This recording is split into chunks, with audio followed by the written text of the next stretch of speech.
So we've had this Lexus in the garage for just a little bit over a year now, and so I thought it would be a good idea to give you a long-term ownership review of the Lexus GX550. So before we go on our drive, I just want to mention that we've actually switched out the tires from the stock, whatever those are called, and we've put Michelin Defenders on the car. And I may or may not have put on 1-inch spacers all around. Don't tell anybody. So for those of you guys that are not familiar with this channel, this car is actually not my car. This is my sister / my mother's car. And so I would actually just go as far as to call it the family car. Another thing to note before we get into this review, I have to mention that this car is strictly a pavement princess, and it has not seen any off-road use, and it probably will never see any off-road use. And you might be wondering, then why did you get the Overtrail trim, right? Why didn't you get the luxury trim or some other trim? And to that, I tell you, I don't know. I may or may not have told my family that you should get the Overtrail trim, but from my understanding, the Overtrail trim has the better suspension and it's got cooler wheels. And so yeah, that's kind of why we switched out the tires, because they didn't have any problems with the tire, but I personally just said, hey, the ride's really busy, it's really loud, and the car has no grip. If we switch out the tires, we're gonna get better fuel economy, and if we even save 1 or 2 miles per gallon, that adds up to more than the cost of the tires over the lifetime of the tires. Your boy is very good at gaslighting the family. That's all I'll say. So with all of that in mind, I want to complain about something with this vehicle that I think 90% of future prospect GX550 buyers will want to know, because reality is, you know, like, I know that this is an off-road vehicle, but 99% of the people with Lexus GX550s, or the people that are going to buy the Lexus GX550, they're probably not going to use it off-road, right? I think most people just look at the car, they think, oh, it's a Lexus, it's going to be reliable, it looks sick, it's big, and I want it. Little do we think about the fact that this is a body-on-frame vehicle, right? And so what that means is it doesn't actually ride like a Lexus. The ride is surprisingly busy. Like, if you've ever been to a 4D movie theater and you've been on those seats that like move around and stuff, it kind of feels like you're sitting on that seat and the bottom is just vibrating the entire time. I've said this about the Miata, and it's kind of hilarious that I have to say this about the Lexus too, but even right now, as we're just going through these really relatively smooth roads, I feel a lot of bumps through the bottom of my seat and just the bottom of the chassis. And I have to say that it does get kind of old if you're driving this for a long period of time, or even like if you're just cruising on the highway. The ride isn't necessarily what you would expect from a luxury SUV, and that's not necessarily the fault of the car. A lot of us dummies are gonna buy this thing to be pavement princesses when they were made to be off-road cars, and we're gonna complain. It basically just rides like a truck, and it's not really a luxurious experience. That's all I'll say. And on top of that, if you get the Overtrail trim, right, you're going to get those off-road tires, or whatever. I don't even know if they're like really good off-road tires. You get a lot of tire noise.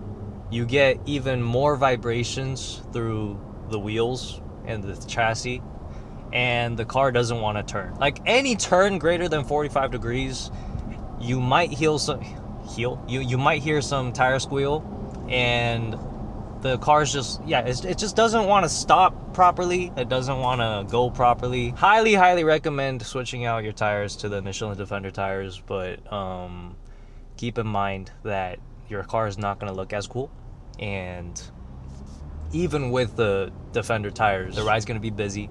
And yeah, look, I'll kind of loosen up and just let my head bob, but yeah, see, when you're riding, it's just, this is kind of what happens. Your head just kind of, your entire body just moves back and forth. I just want to say, before people flame me, I know that it's because it's an off-road vehicle, once again. All right, next thing, along with, what? Oh. Wow. All right, next thing on a similar note, this is the one thing that might truly be a deal breaker, at least for me, if I was looking to buy the car. Once again, this also might have to do with the fact that this is an off-road vehicle, but the transmission tuning is atrocious, at least for the street. There's a lot of times where I get a big like lurch or kick in the back if I'm slowing down, and then like let's say I'm like slowing down to a red light and then the light turns green, right? So then I have to get back on the gas again. Even if I do that gently, it gives me a kick in the back. Like, I don't know, like there's many times where it feels like the transmission doesn't really know what it's doing and it gives you a little kick in the back. Same with like when you're coming to a full stop. Like this car doesn't have any auto start stop, right? So you can't toggle anything, but every single time I'm coming to a stop, it feels like it just has auto start stop built into the transmission or something. Like I can never come to a fully smooth stop. At the very end, it just, everything like shuts off and the car just stops and kind of shakes. And it's really frustrating. You also feel the downshift when you're slowing down sometimes. And just like overall, it's not a very smooth transmission, which is why I have it in eco mode and I drive it on eco mode all the time. In eco mode, it does the downshifting less when I'm coming to a stop, but it still jerks to a stop. It's really not a good transmission. Or it might be the all-wheel drive system or the differentials. I don't know. I don't care. Bottom line is, transmission tuning is dog shit. Other annoyances with this vehicle. The car is not very aerodynamic, and if it's windy, you're going to feel the push a lot more than you would in a regular car. You feel the push here, you feel the push here. It's just, you know, if you're driving a big ass box, it's not going to be very aerodynamic. On top of that, I don't know if it's because of the aerodynamics or it's because Japanese people don't know how to do NVH properly or whatever, but it's not the most quietly driving car in the world either. It's still quiet and luxurious, but it's just not as much as you would expect when you're first looking at it from the outside. I have a big feeling that a lot of people are going to buy these cars and they're going to be slightly disappointed because they bought it for the looks and just the Lexus name value. On top of that, driving in eco mode only, we're averaging 15.7 miles a gallon, and that's including a lot of highway cruising as well. We almost have a full tank, and it's at 271 miles of range, and you genuinely feel it. Like if I drive up to LA once and come back, I use up half the tank, and a full tank costs $100 to fill up, sometimes more, but it's around the hundreds, especially in this economy. It's kind of crazy. And I think that's where it kind of falls apart for me, because like the car's this big, the range isn't that great, the fuel economy is not great, it rides a little busy, it's kind of loud, and the transmission tuning is pretty bad. And so overall as a package, I have to say I'm not very impressed. Now you might say, well, that thing's never gonna break and nothing's ever gonna go wrong with it. But we don't know that. We don't know that yet. From what I'm seeing, I think Japanese cars are getting a little bit less reliable. Like even my Miata, 600 miles into ownership, the tire pressure monitor went out and I had to go get it fixed at the dealership. And I forget, but like, you know, like I've had problems with that car. This car, for some reason, like the memory seats don't work half the time. When you're, see, it just did the fucking jerky thing again, dude. This transmission. What was I saying?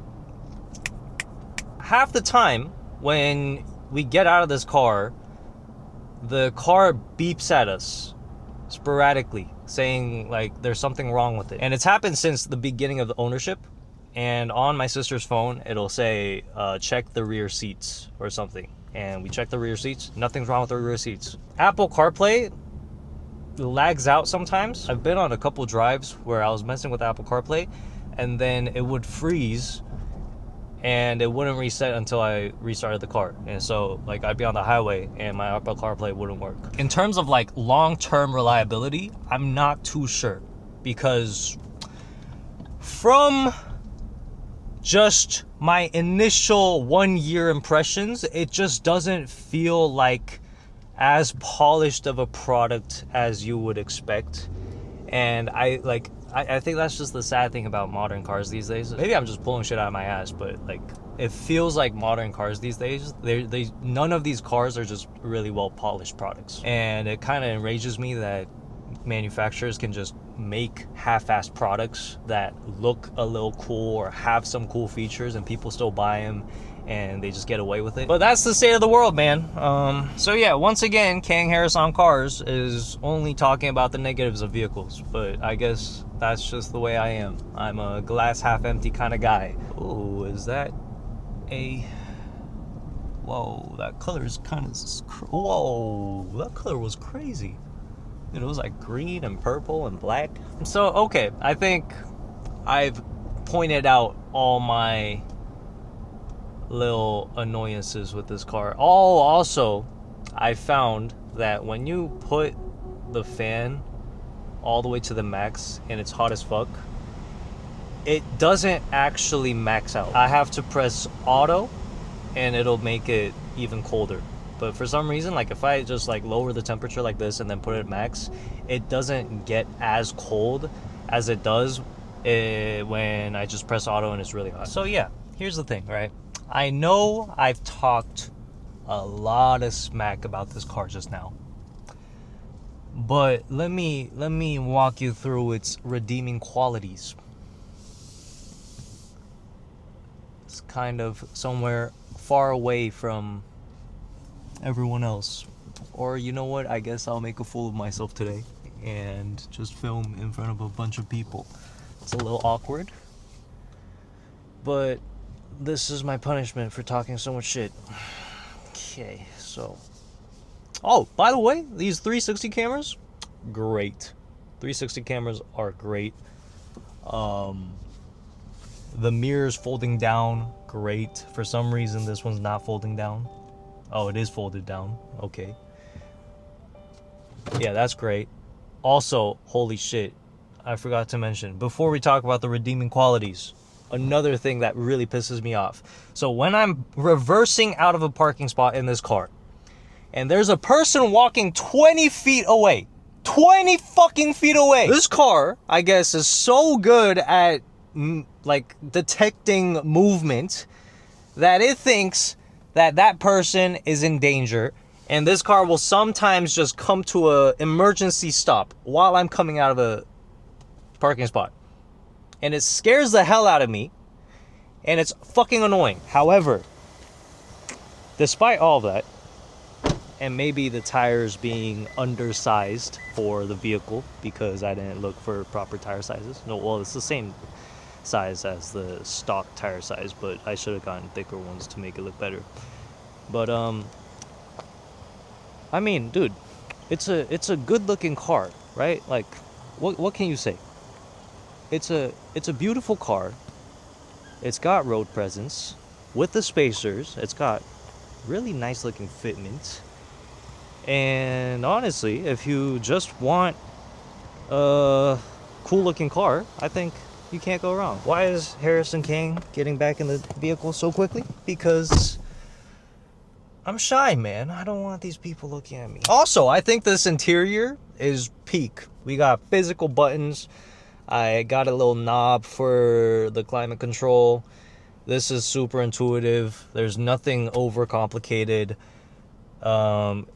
It's simple, right? Like, I got my drive modes here. I got my parking brake here. I can do this even though I'm not going to go off-roading. Maybe we don't have like that much storage space, right? Like even these door cards, they're not like, this doesn't fit anywhere. So not as much space as you would expect, but I mean, here, I'll do a real like car reviewer thing. We got plenty of space.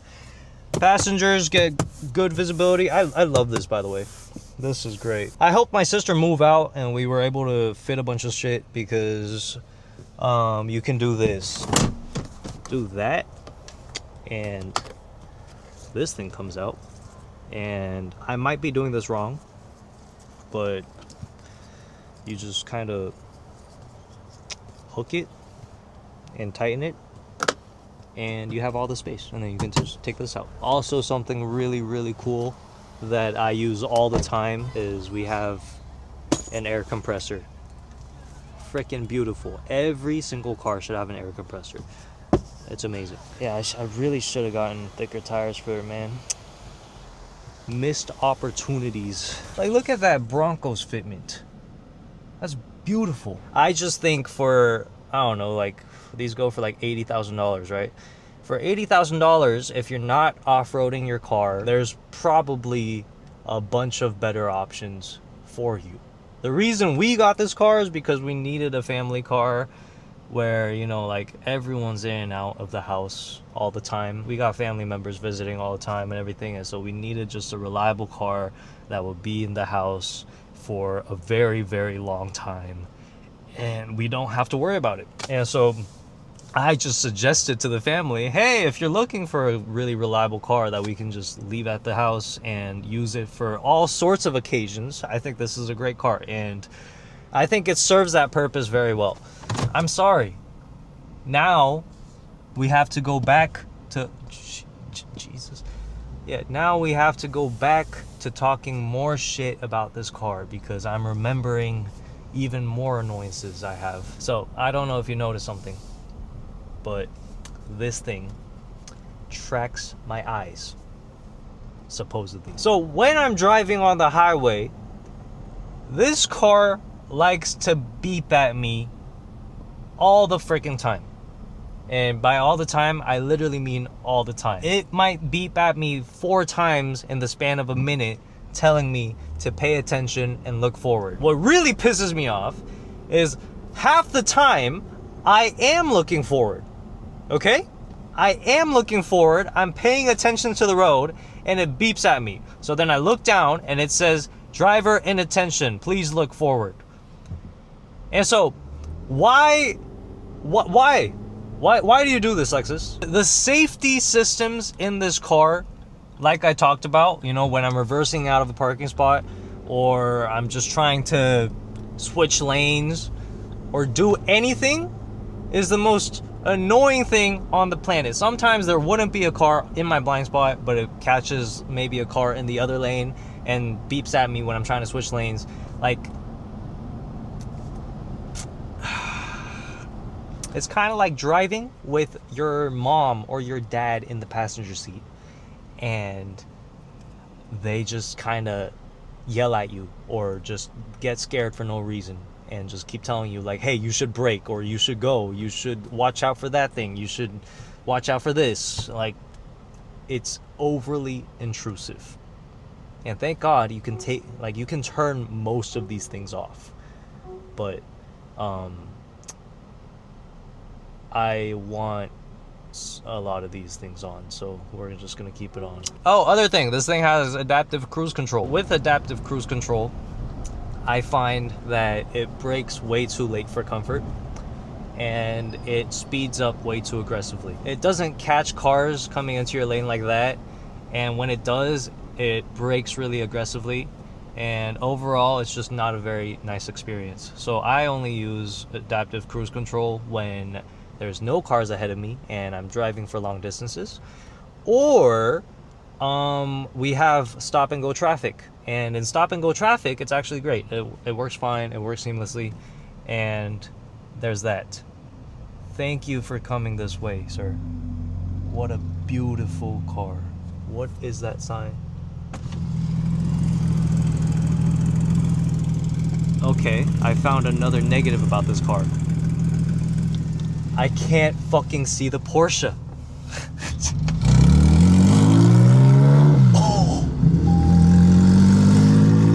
Oh, yo, why are you getting so close to me, sir? I think a lot of these complaints are just a modern car thing. I feel like I'm not too happy with the transmission tuning in most modern cars, and also just the technology. And I don't want to sound like that guy, right? Like, I think I talked shit about those people in my last video. I don't know, like, not all modern cars suck, and I've come to truly appreciate a lot of these modern cars, but at the same time, yeah, like I said, earlier, I just don't think this is an extremely polished vehicle.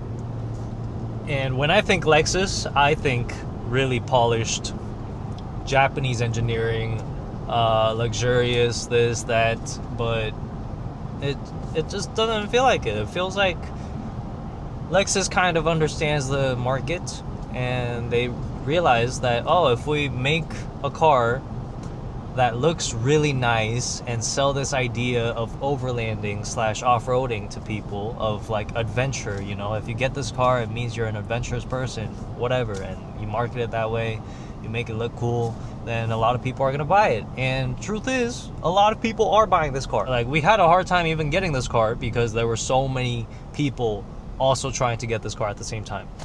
And so dealer markups were crazy. I'm personally incredibly grateful that I get to even drive this thing and I get to look at this thing, and you know, like, bro, I'm a lucky person. I don't know if you'll believe me when I say this, but I've grown to really like this car, and it's probably because I'm a shallow person and all I care about is looks. Don't mind the dirty windshield. I know we'll clean it. Maybe you know what? Maybe I'll wash it myself right now, you know, and use all the towels I have. Maybe that's what I'll do. I think it's a great car. It's just, if I had bought this with my money, then I think I'd be a little disappointed. You know, like, I'm in this weird position where I can't really complain, and I'm really happy. Like, I get to drive this for free. And so, like, I think I'm in a better position to also nitpick about all these things because I'm not trying to cope with my financial decision, right? So the sun is gonna set in an hour and 20 minutes. An hour and 20 minutes to wash this entire car. We got it. But I mean, can you really argue with the styling of the GX550? I don't know, man. It's a beautiful car.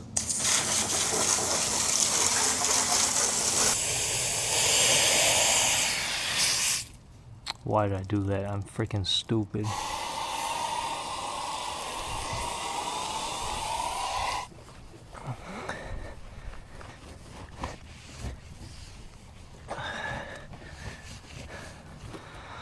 I swear to God, if someone's like, oh my God, dude, why are you touching the paint? You're gonna leave all these swirls. I'm gonna freaking kill you, bro. Oh God. I'm already tired, boss. Okay. I am not doing the roof. I'm not doing the roof. No, let's do the roof. Fuck it. Oh God. You know what? Let's just do the sunroof. Okay.